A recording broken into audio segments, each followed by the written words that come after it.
నమస్తే. శ్రీ మాత్రే నమః. శ్రీ గురుభ్యో నమః.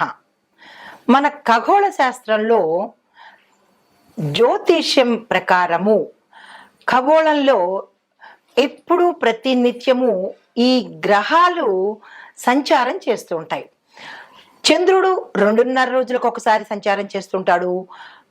సూర్యుడు ప్రతి నెలకు ఒక్కొక్కసారి ఒక్కొక్క రాశిలోకి తన సంచారాన్ని చేస్తుంటాడు. అయితే ఈ సంచారం చేయడం వల్ల రాసులకు శుభ ఫలితాలు, మిశ్రమ ఫలితాలు ఇలాగా ఇవ్వడం పరిపాటి. అయితే ఇప్పుడు మనం చెప్పుకునేది ఈ సూర్యుడు మేషరాశిలోకి ప్రవేశిస్తున్నాడు. అంటే మనకి గుర్తుందా మీకు? సూర్యుడు మకర రాశిలోకి ప్రవేశిస్తే దాన్ని మనం ఏమని చెప్పుకునే వాళ్ళము? మకర సంక్రాంతి అని చెప్పుకుంటాము, అంటే సంక్రాంతిగా చెప్పుకుంటాము. అప్పుడు జనవరి నెలలో మనకి మకర సంక్రాంతి ఎప్పుడు కూడా జనవరి 13 లేదా 14వ తారీఖున ఈ సంక్రమణం జరుగుతూ ఉంటుంది. అలాగే ఇప్పుడు మనం ప్రస్తావించబోయే అంశంలో సూర్యుడు ఏప్రిల్ 13 నుంచి లేదా 13, 14 ఈ 2 దినాలలో ఏదో ఒక రోజు, అంటే 13 నుండి 14 ఇలాగా అంటే గ్రహ గతులు మారినప్పుడు సమయం కూడా మారుతుంది. అయితే ఈసారి మనకి సూర్యుడు మేషరాశిలోకి ఏప్రిల్ 14వ తారీఖు 2025వ సంవత్సరంలో సంచారం చేయబోతున్నాడు. అయితే సూర్యుడు గమనము మనకి నెలకి ఒక్కొక్క రాశిలోకి వెడుతుంటాడు. చంద్రమాన ప్రకారము మనకి అంటే ఒక గణన లెక్కించడం జరిగితే సౌరమానం ప్రకారము మనకి ఇది కొత్త సంవత్సరం కింద లెక్క అవుతుంది అనమాట. మనకి 2 మానాలు ఉంటాయి, ఒకటి సౌరమానము, రెండవది చంద్రమానము. ఇప్పుడు మనము సౌరమాన ప్రకారము సూర్యుడు మేషరాశిలోకి ఏప్రిల్ 14వ తారీఖున వచ్చినప్పుడు ఇది కొత్త సంవత్సరంగా మనం పరిగణిస్తాము. అయితే దీనిని మేష సంక్రాంతి అని పిలుస్తాము. అప్పుడు మకర సంక్రాంతి అని ఎలాగనే వాళ్ళము, ఇప్పుడు మేష సంక్రాంతి అని పిలుస్తాము. అయితే ఈ మేష సంక్రాంతి ప్రత్యేకతలు ఏమిటి, ఎంతకాలం ఉంటాడు? ఈ సూర్యుడు మేషరాశిలోకి వెళ్ళేటప్పుడు అతని స్థితిగతులు ఎలా ఉంటాయి? ఉచ్చస్థిత, సమస్థిత, నీచస్థిత, అలాంటివన్నీ మనము ఇప్పుడు పరిశీలన చేద్దాము.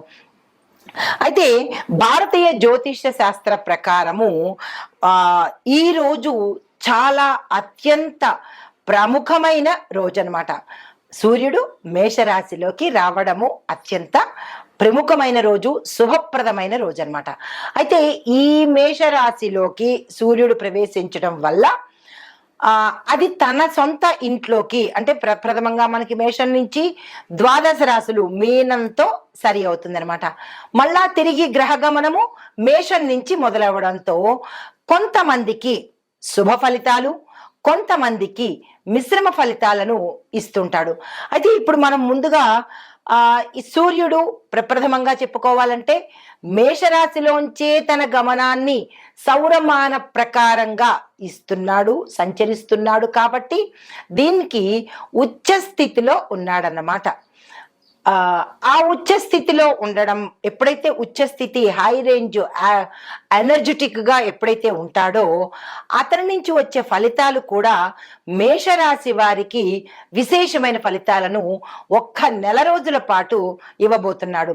అయితే ఈ ఫలితాలు ఎవరెవరికి ఎలా ఉండబోతున్నాయి అంటే అన్ని రంగాల్లో ఉన్న వాళ్ళకి, అంటే విద్యార్థుల దగ్గర నుంచి ఉద్యోగస్తులు, వ్యాపారస్తులు, వ్యవసాయదారులు, పారిశ్రామిక రంగం వాళ్ళు, రాజకీయ రంగం వాళ్ళు, చిత్ర పరిశ్రమ వాళ్ళు, తరువాత ఐటీ రంగం వాళ్ళు, స్త్రీలకు, ఇలా ప్రతి ఒక్కళ్ళకి విశేషమైన ఫలితాలను అందివ్వబోతున్నాడు.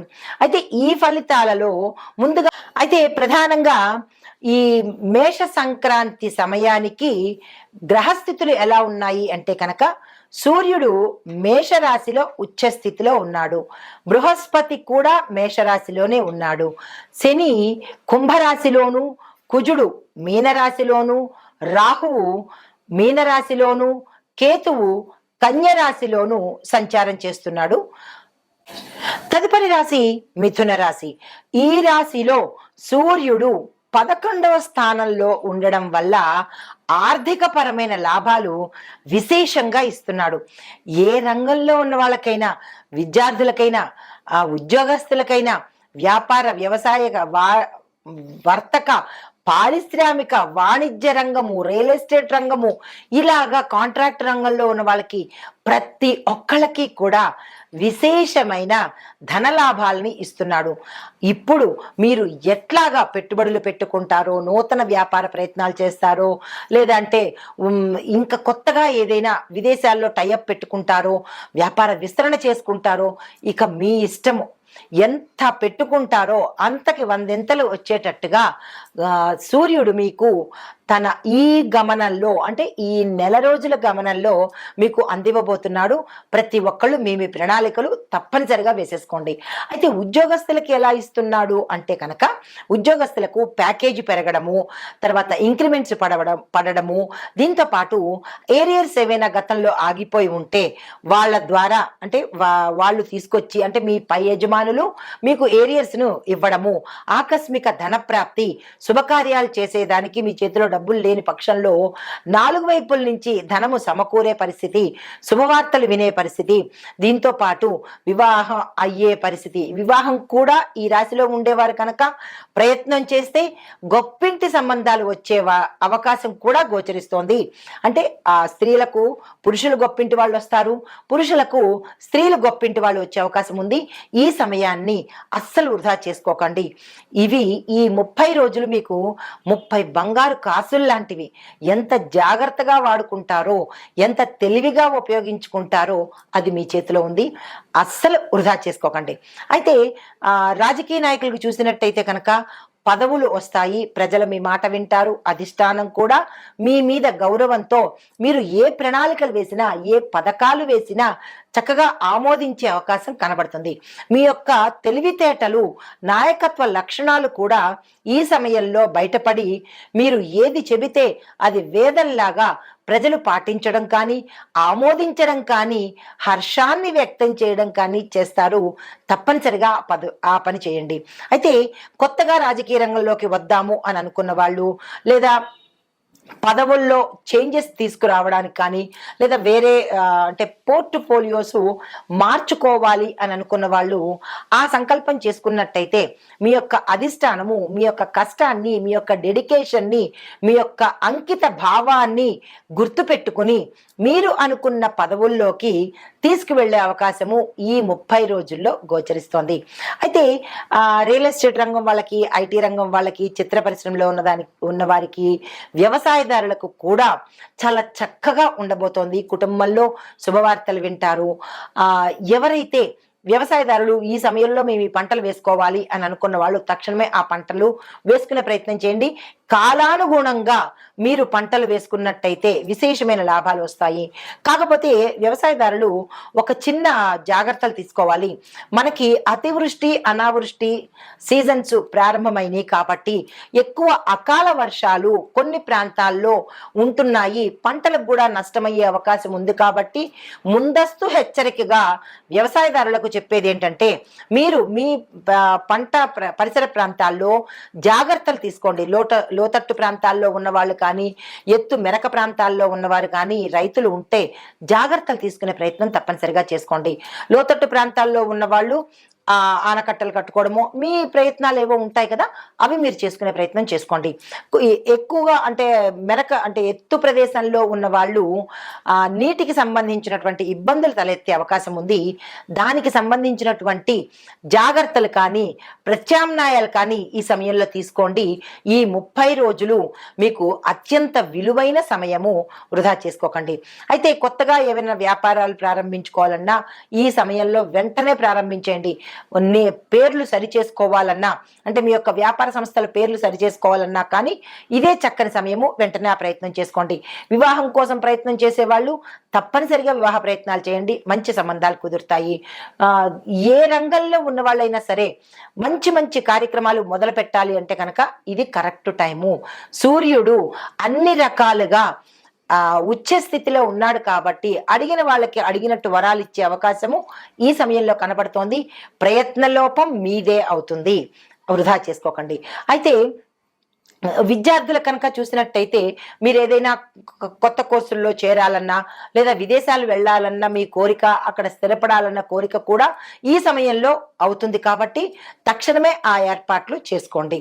అయితే ఇంకా కుటుంబ పరంగా చూసినట్టయితే బానే ఉంది, కానీ ఆరోగ్యపరంగా చూసినట్టయితే కనుక కుటుంబంలో శుభవార్తలు చేస్తారు, ఎటువంటి లోపాలు లేదు, చక్కగా డబ్బులు సమయానికి అనుకూలిస్తాయి.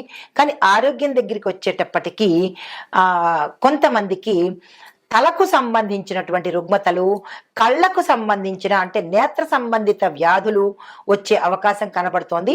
మరికొంతమందికి జీర్ణ వ్యవస్థకు సంబంధించినటువంటి ఇండైజెషన్ కానీ, లివర్ పాడవడం కానీ, లేదంటే కాన్స్టిపేషన్ కానీ, ఇలాంటి సమస్యలు కొంచెం ఎక్కువగా గోచరిస్తున్నాయి.